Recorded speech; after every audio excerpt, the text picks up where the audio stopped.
What's up guys, in today's video I'm going to be showing you how to install these universal rally armor mud flaps on your Focus ST. These are only $20 on eBay.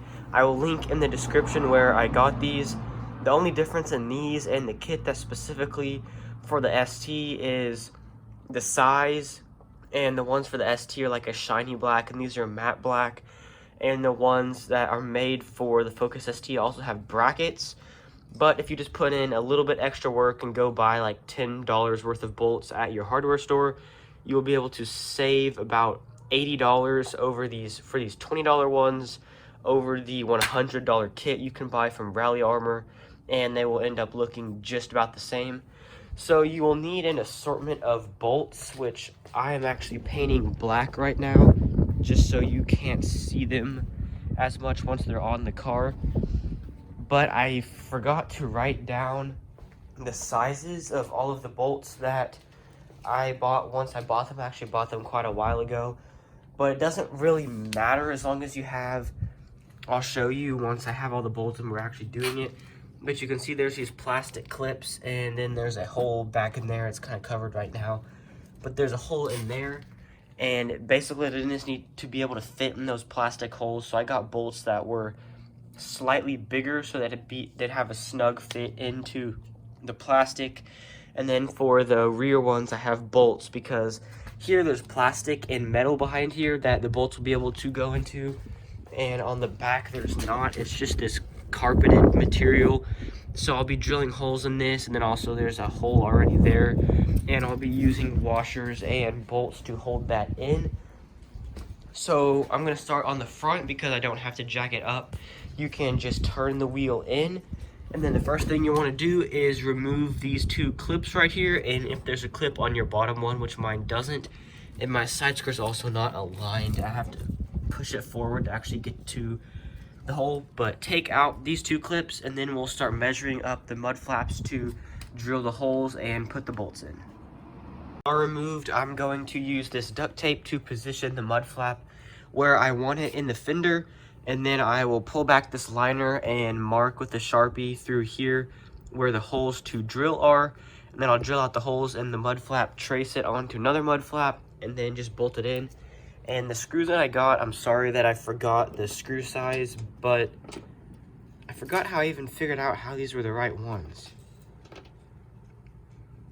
I think I just measured this hole with a little measuring thing I had, and it said which type of screw I would need, but you might be able to look it up somewhere. It didn't say on the receipt or the bag I bought them in, but it just fits in perfectly into that metal part, so when it's tight it will hold the mud flap in. And these are just the short screws. I'm going to put two of them in here, and then I have one more that will go into the side skirt, and then I'm going to put a self tapper in right here just to hold the middle of the mud flap in and keep it from hitting the tire.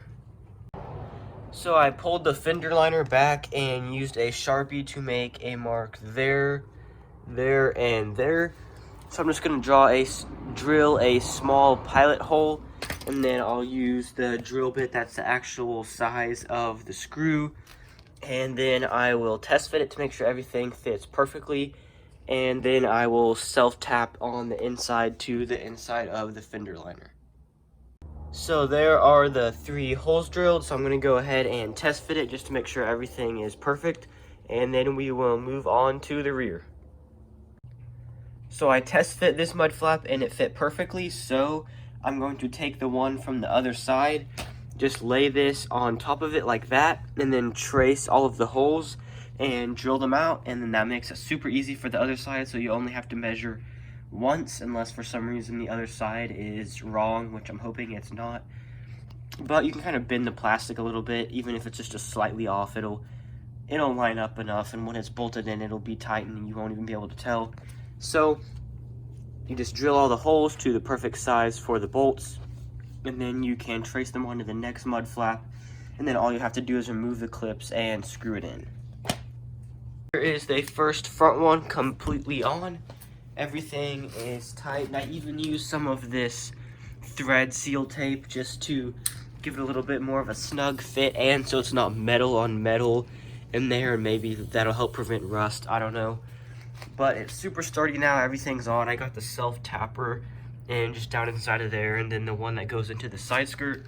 So that one is all good. So now we will be ready to move on to the rear, and for this you will need to jack the car up and remove the wheel. Rear installation is going to be a little bit easier just because you don't have to align it and reach back and align all of the holes, because there are no holes, so we're going to be making our own. So you can just drill through and you'll be able to just see and measure it. But what I'm actually going to do is get the mud flap into place, and you can see right here there's a gap, and then right here there's actually a little bit of carpeted material, and I'm just going to use a self tapper and just self tap it into this so it stays in place. There will be a little bit of a spacer right there, and then we can go through from the other side behind here and drill all the holes, and then use a Sharpie and just match it up, and it'll be a lot simpler. So let's get started by drilling in the mud flap and aligning it where I want it, and then I will go through and mark all of the holes. Here's how I have mine mocked up. I just have it taped like that, and then I have the self tapper right here in the top holding it in, and then now I can go underneath here, and you can see there's a hole here which I will connect to that, and then I'll also drill the holes up in there. And then also for this side, I don't know if you'll be able to see it through this angle, but down inside of there you'll need some plastic spacers. I'm just using 2 of the bigger ones that they had at the hardware store, and then I have the longer bolts. So I'm going to go ahead and measure all of the bolt holes, and then I'll take this whole thing off and drill all of the holes. I have it mocked up with the holes drilled, and I'm just going to stick the drill through and then drill into the carpeted liner, and then also into this plastic part of the bumper that comes up underneath. And then I also have this piece in already, just because that was easy to match up on this other side. And then I'll just be able to stick the long bolts through, and I'll bend this back and put the spacers on, and then I'll bolt it on. So the holes are drilled through, and if you see through there, you can't really see it, but there's a spacer in there.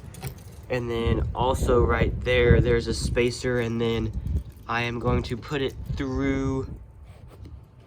There's a hole in there drilled, and I'm just going to put the washer and bolt on the other side, and then it should be good. Right now this self-tapping screw is kind of messed up, but I think it's kind of going to be difficult to get this fender liner to stay like this, so it's actually like tight up against the body. But these other screws are staying in well with the carpet, like this one right here and this one. And then this one right here is mainly just to pull it tight up against the body of the car.